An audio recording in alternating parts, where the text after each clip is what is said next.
Assalamualaikum warahmatullahi wabarakatuh. Kami dari kelompok 2 kelas B akan mempresentasikan tentang Adaptive Software Development. Sebelumnya, saya akan memperkenalkan kelompok kami.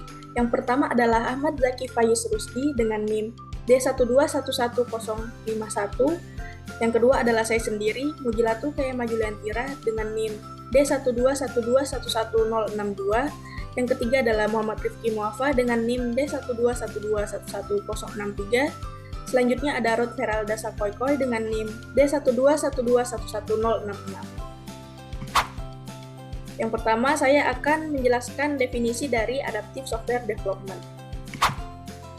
Jadi, Adaptive Software Development adalah sebuah metodologi pengembangan perangkat lunak yang berfokus pada adaptasi dan kolaborasi antara tim pengembang dan pelanggan.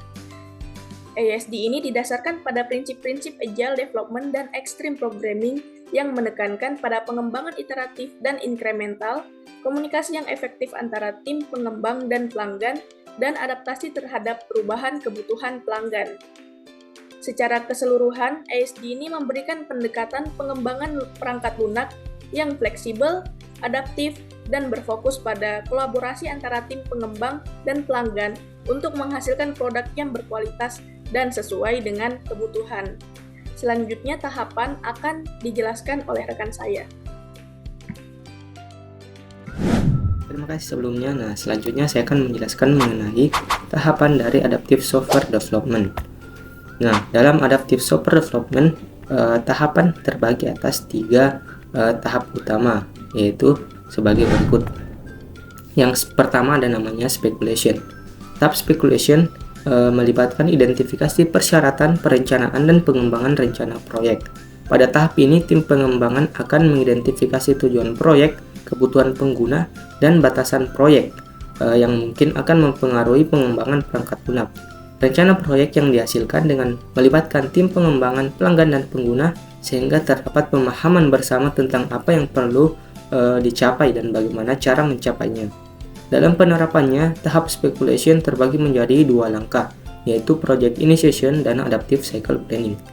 Project Initiation yaitu langkah awal proyek dengan menentukan tujuan proyek dan kebutuhan pengguna, serta melakukan analisis risiko yang mungkin akan mempengaruhi dan menghambat proses pengembangan proyek nantinya. Lalu selanjutnya yaitu Adaptive Cycle Planning, yang dimana developer akan merencanakan proses pengembangan software seperti berapa iterasi yang dibutuhkan dalam proyek tersebut, fitur apa saja yang terdapat dalam setiap iterasi, dan waktu yang diperlukan dalam setiap iterasinya. Lalu yang kedua ada tahapan collaboration. Pada tahap collaboration, tim pengembangan dan pelanggan akan bekerja sama untuk mengembangkan perangkat lunak yang sesuai dengan kebutuhan pengguna. Collaboration menekankan pada kolaborasi antar tim pengembang, namun tetap menekankan pada kemampuan dari tiap individu dalam pengerjaan proyek. Proses pengembangan perangkat lunak dapat dilakukan dengan beberapa iterasi sesuai dengan fitur yang telah ditetapkan. Tahap collaboration dalam Adaptive Software Development memungkinkan tim pengembang untuk membangun hubungan yang baik dengan pelanggan dan pengguna, sehingga perangkat lunak yang dihasilkan dapat memenuhi kebutuhan pengguna secara efektif. Kolaborasi yang baik juga memastikan bahwa solusi yang dikembangkan sesuai dengan visi bisnis yang diinginkan dan memungkinkan pelanggan untuk memberikan umpan balik secara langsung tentang solusi yang dihasilkan. Yang ketiga ada tahapan learning. Tahap learning merupakan evaluasi terhadap hasil pengembangan perangkat lunak. Tim pengembangan akan mengumpulkan umpan balik dari pengguna, membandingkan kinerja aktual dengan tujuan proyek, dan mengidentifikasi kesempatan untuk meningkatkan proses pengembangan di kemudian hari. Pembelajaran dari proyek sebelumnya kemudian akan diadopsi dan digunakan dalam pengembangan proyek selanjutnya. Terdapat 3 proses learning dalam Adaptive Software Development, yaitu yang pertama ada focus group. Focus group dapat dilakukan untuk mendapatkan masukan dan umpan balik tentang pengalaman pengguna dengan perangkat lunak yang sedang dikembangkan. Tim pengembang dapat memilih beberapa pengguna yang mewakili kelompok yang berbeda, seperti pengguna baru atau yang sudah berpengalaman, dan melibatkan mereka dalam diskusi tentang kebutuhan dan harapan mereka terhadap perangkat lunak. Yang kedua ada technical review. Technical review adalah proses untuk meninjau dan mengevaluasi kualitas dan kecocokan kode sumber dan desain sistem. Technical review dilakukan untuk memastikan bahwa perangkat lunak yang sedang dikembangkan memenuhi persyaratan teknis dan arsitektur yang telah ditentukan. Technical review ini dapat melibatkan tim pengembang serta spesialis teknis untuk melakukan pengujian dan evaluasi kualitas kode dan desain. Lalu yang ketiga ada project postmortem. Project postmortem adalah proses evaluasi proyek setelah selesai untuk mengevaluasi keberhasilan dan kesuksesan proyek serta mengevaluasi hal-hal yang dapat ditingkatkan pada proyek selanjutnya. Proyek postmortem dapat melibatkan seluruh tim pengembang, manajer proyek, dan pemangku kepentingan lainnya untuk mendiskusikan dan mengevaluasi pengembangan perangkat lunak secara keseluruhan. Nah, itulah tadi tahapan-tahapan dalam adaptive software development. Tahap-tahap ini tidak dijalankan secara linear, namun dapat dilakukan secara berulang dengan iterasi yang disesuaikan dengan kebutuhan proyek dan feedback dari pengguna. Dengan pendekatan yang adaptif ini, ASD dapat memastikan bahwa solusi perangkat lunak yang dihasilkan dapat secara efektif memenuhi kebutuhan pelanggan dan tetap relevan dengan kondisi pasar yang berubah-ubah. Sekian dari saya, selanjutnya saya akan serahkan kepada pemateri selanjutnya. Terima kasih. Kelebihan dan kekurangan dari adaptive software development.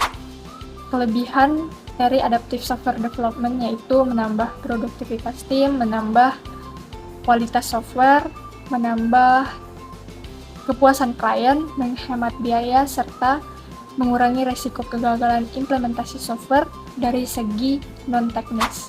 Selanjutnya yaitu kekurangan dari adaptive software development. Yang pertama yaitu perkiraan waktu rilis dan harga perangkat lunak sulit untuk ditentukan, tergantung dari kesulitan pengerjaannya. Kekurangan yang kedua yaitu tidak akan berjalan dengan baik jika komitmen tim tersebut kurang. Dan kekurangan yang terakhir yaitu skala dari tim harus di bawah dari 20 orang. Baiklah, saya akan menjelaskan contoh-contoh penerapan dari adaptive software development ini. Yang pertama itu penerapan aplikasi belajar rumus matematika. Dengan menggunakan aplikasi yang disiapkan untuk siswa atau siswi dalam pembelajaran rumus matematika ini tidak menghilangkan sistem sebelumnya yang bersifat konvensional dengan menggunakan pelajaran dan buku catatan. Di aplikasi ini, siswa atau siswi dapat mempelajari berbagai rumus sehingga mempermudah siswa dan siswi belajar tidak hanya di sekolah, di rumah pun bisa ataupun di tempat lainnya. Di aplikasi ini bukan hanya untuk siswa ataupun siswi saja yang bisa memakainya, melainkan orang awam pun atau orang umum bisa menggunakan aplikasi ini. Yang kedua, penerapan dalam penentuan uang UKT. Di beberapa universitas di luar sana masih menggunakan metode konvensional yang menggunakan Excel yang ada kemungkinan terbesar memperhambat proses dari perhitungan, sehingga dibuatlah sistem ini yang berbasis web untuk mempermudah proses penentuan pendapat. Ada pun yang ketiga, penerapan sistem informasi akuntansi pas masuk dan keluar. Dalam sebuah bisnis, transaksi keluar dan masuk harus tercatat dengan teliti dan tersimpan bukti penggunaannya. Dan kebanyakan di beberapa tempat masih menggunakan buku atau yang lain, sehingga kemungkinan adanya kesalahan bisa sering terjadi. Maka dari itu, dibuatlah sistem informasi ini berbasis website untuk mengelola transaksi kas masuk dan keluar, sehingga memperkecil kemungkinan kesalahan yang akan terjadi. Dengan sistem ini, pengelolaan masuk dan pengeluaran kas dan masuk dan keluar dapat di backup datanya dengan mudah, memperkecil kemungkinan hilangnya data yang tersimpan dan mempermudah laporan tiap transaksi.